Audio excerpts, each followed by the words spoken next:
ধর্মরাজিক উচ্চ বিদ্যালয়ের পক্ষ থেকে অনলাইন ক্লাসে শিক্ষার্থীদের সকলকে স্বাগত। আজ আমরা ষষ্ঠ শ্রেণীর গণিত বিষয়ের অনুশীলনী 1.5 একটি সৃজনশীল নিয়ে আলোচনা করব। এখানে দেখো প্রশ্নে লেখা আছে, কোন ব্যক্তি তার সম্পত্তির 8/1 অংশ স্ত্রীকে, 2/1 অংশ পুত্রকে ও 4/1 অংশ মেয়েকে দান করলেন। তার অবশিষ্ট সম্পত্তির মূল্য 60,000 টাকা। ক নম্বরে দেখো আমাদের এই কথার আলোকে, এই যে এরকম একটা বিষয় এখানে আলোচনা করা হয়েছে, সেটার আলোকে আমাদের কিছু সমস্যার সমাধান করতে হবে। এটি সৃজনশীলের নিয়ম। ক বলেছে, ওই ব্যক্তি সম্পত্তির কত অংশ দান করলেন। তো তার মোট সম্পত্তি থেকে সে স্ত্রীকে, পুত্রকে ও মেয়েকে দান করলেন। তাহলে কত সম্পত্তি দান করলেন, এই তিনজনের যে দান করা অংশ সেটা যোগ করলে আমরা পেয়ে যাব। চলো আজকে আমরা সেটা করার চেষ্টা করি।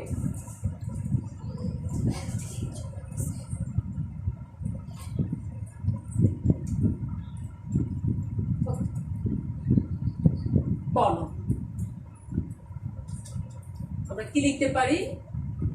ওই ব্যক্তি বলতে এখানে যে ব্যক্তির কথা বলা হয়েছে, যার সম্পত্তি, ওই ব্যক্তি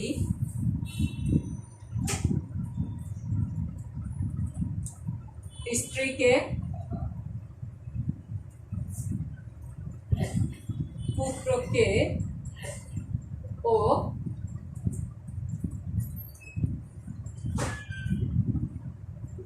মেয়েকে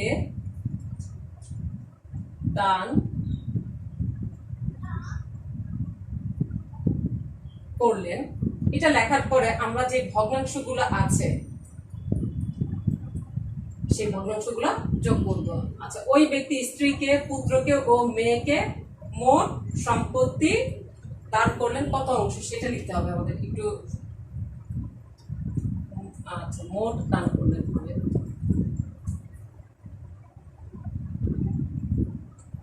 মোট দান করলেন সম্পত্তির, দেখো যে আমরা কি করব, এখানে ভগ্নাংশগুলো যোগ করে দিব। 8-এর 1 যোগ 2-এর 1 যোগ 4-এর 1, এত অংশ। আমরা এর আগে এই অধ্যায়ে ভগ্নাংশের যোগ বিয়োগ আমরা শিখেছি। এত অংশ। এখন এটাকে আমরা কি করব, দেখো যে আমরা এটাকে 8, নিচে আছে আমাদের হর, ভগ্নাংশগুলোর হর কত কত আছে, 8, 2, 4, 8, 2, 4। এই ভগ্নাংশগুলোর কি করব, আমরা লসাগু করব। লসাগু করলে, এটা রাফে করলে আমাদের কত আসে, দেখো যেখানে 2 দিয়ে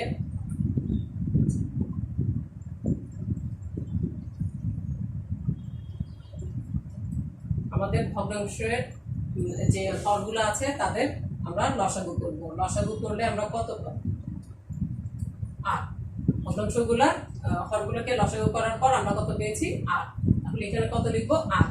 এই 8 দিয়ে এই নিচের এই 8কে নিচের হর দিয়ে ভাগ করলে 1 আসবে, 1 দিয়ে এই 1কে গুণ করলে আসবে 1।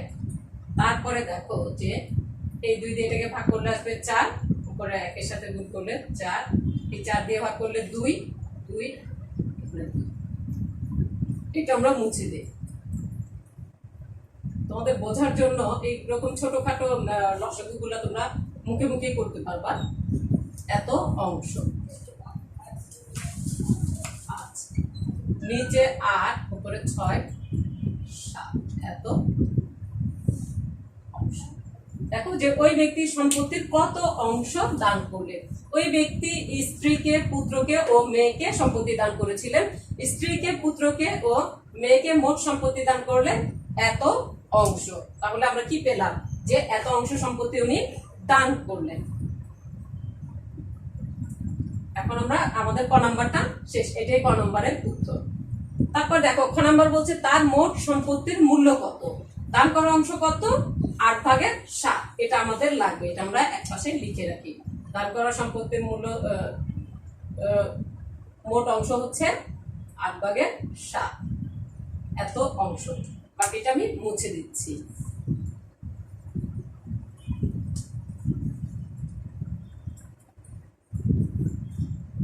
এখন আমরা খ নাম্বার করে দেখাচ্ছি। দেখো যে খ নং কি বলছে, তার মোট সম্পত্তির মূল্য কত। তাহলে দান করা সম্পত্তির অংশ কত ছিল?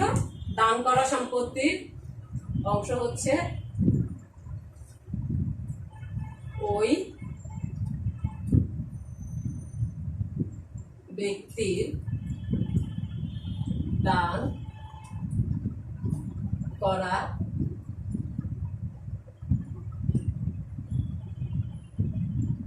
মোট দান করা হবে,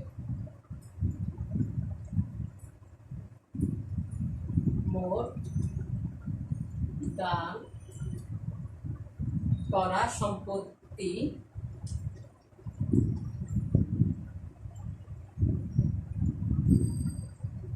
সম্পত্তির মোট দান করা সম্পত্তির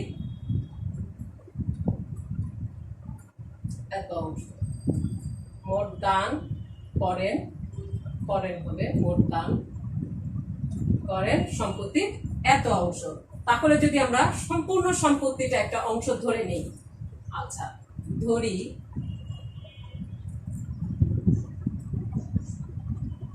সম্পূর্ণ সম্পত্তি এক অংশ, দেখো এক অংশ, তাহলে বাকি থাকে কত? তার অবশিষ্ট সম্পত্তির মূল্য এত। সুতরাং অবশিষ্ট সম্পত্তি সমান কত হবে? 1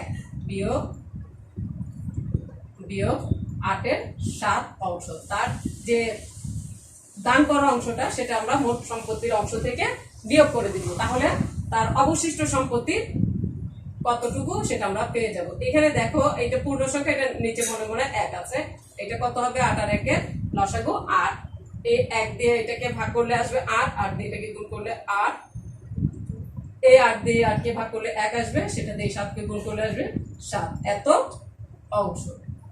এখানে ব্র্যাকেট না দিলেও হয়। আচ্ছা, তারপরে দেখো যে উপরে থাকবে 8 এর 1 অংশ। তাহলে এই যে 8 এর 1 অংশ সম্পত্তি সমান হচ্ছে এত টাকা, তাহলে তার মোট সম্পত্তির কত? দেখো যে আমি যদি লিখি 8 এর 1 অংশ সমান 60,000 টাকা। আমি জায়গা কম দেখে এখানে লিখতেছি, তোমরা একটু বুঝে নিবা। সুতরাং 1 অংশ সমান কি হবে? দেখো এইখানে এই যখনই এই যে এই বাম পাশে প্রথম লাইনে কোনো ভগ্নাংশ থাকবে, তখন এই ভগ্নাংশটা কি হবে? ভগ্নাংশটা এই পাশে আসলে উল্টে যাবে। কেমন? দেখো যে নিচে 1 চলে যাবে, উপরে 8 থাকবে, আর এই অংশটা তো উপরেই হবে ঐকিক নিয়মের ক্ষেত্রে এত টাকা। তাহলে দেখো এটা দিয়ে যদি গুণ করি 6 8 48, এখানে 4+। এখন যদি তুমি বলো যে এই 1 দশক শতক, এই হাজারের ঘরে একটা দিলা, এই দেখো যে তার কত হবে? একক, দশক, শতক, হাজার, অযুত, লক্ষ, 4,80,000 টাকা হচ্ছে তার মোট সম্পত্তির মূল্য। তাহলে তার মোট সম্পত্তির মূল্য কত বের হলো? 4,80,000 টাকা। আমরা খ থেকে তার মোট সম্পত্তির মূল্য পেয়ে গেলাম। এই অংশটা আমাদের গয়ে কাজে লাগবে। প্রত্যেকের সম্পত্তির মূল্য কত চেয়েছে গয়ে। চলো আমরা উপরের অংশগুলো যদি মুছে দেই, তাহলে আমরা কি পাই দেখো।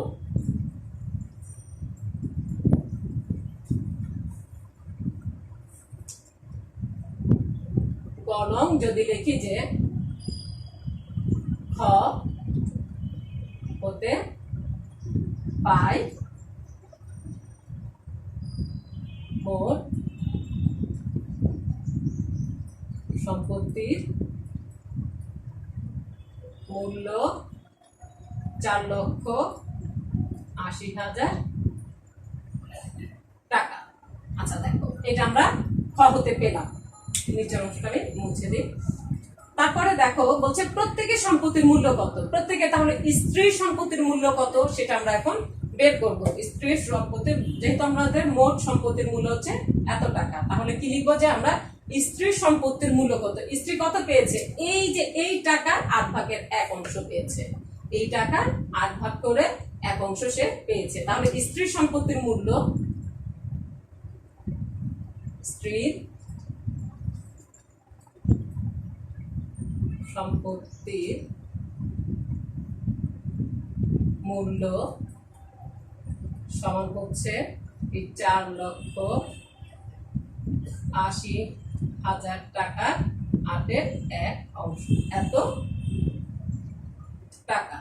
এই 8 দিয়ে এটাকে ভাগ করলে কত আসে দেখো, 6-8-এ 48 আসবে, 6, তারপর কত থাকবে 1 2 3 4, 4টা শূন্য।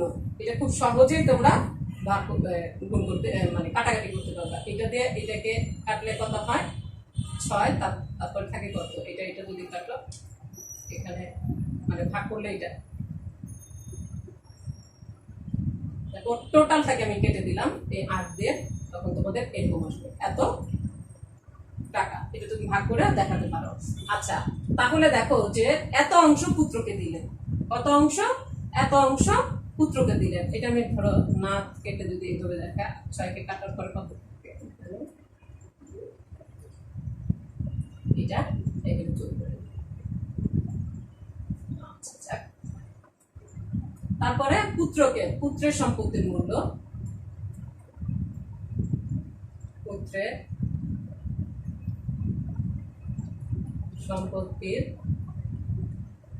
মূল্য, পুত্রের সম্পত্তির মূল্য সমান কত হবে, এই যে 48, 4,80,000, 4,80,000 এত গুণ কত অংশ বলছে তাকে দিছে 2-এর 1 অংশ, এত কি হবে, এটা তখন টাকা হবে।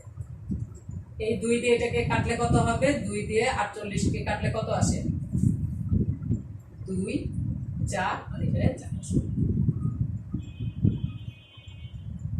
24 আর এদিকে 4 এত টাকা।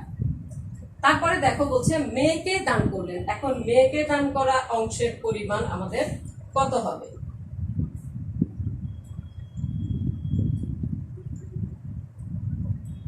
মেয়েকে দান করলেন, মেয়েকে, আচ্ছা মেয়ের সম্পত্তির মূল্য কত আসবে, মূল্য সমান 48 গুণ 4-এর 1। দেখো এই 4 দিয়ে যদি এটাকে কাটি কত আসবে, 4 1 2 আর এদিকে 4টা শূন্য, তাহলে কত আসবে 1 2 1,20,000 এত টাকা। তাহলে আমরা পেয়ে গেলাম মেয়ের সম্পত্তির মূল্য এই টাকা, পুত্রের সম্পত্তির মূল্য এই টাকা, স্ত্রীর সম্পত্তির মূল্য এই টাকা। এই তিনটাই হচ্ছে উত্তর। তাদের প্রত্যেকের আলাদা আলাদা সম্পত্তির মূল্য চেয়েছে। দেখো যে এই তিনটা হচ্ছে এই বয়ের উত্তর। প্রত্যেকের সম্পত্তির মূল্য কত, স্ত্রীকে ভাগ করে দিয়েছেন, স্ত্রীর সম্পত্তির মূল্য এত টাকা, পুত্রকে যেটা ভাগ করে দিয়েছেন পুত্র সম্পত্তির মূল্য এত টাকা, মেয়েকে ভাগ করে দিয়েছেন মেয়ের সম্পত্তির মূল্য এত টাকা। আশা করি শিক্ষার্থীরা তোমরা বিষয়টা বুঝতে পেরেছো। সকলকে ধন্যবাদ।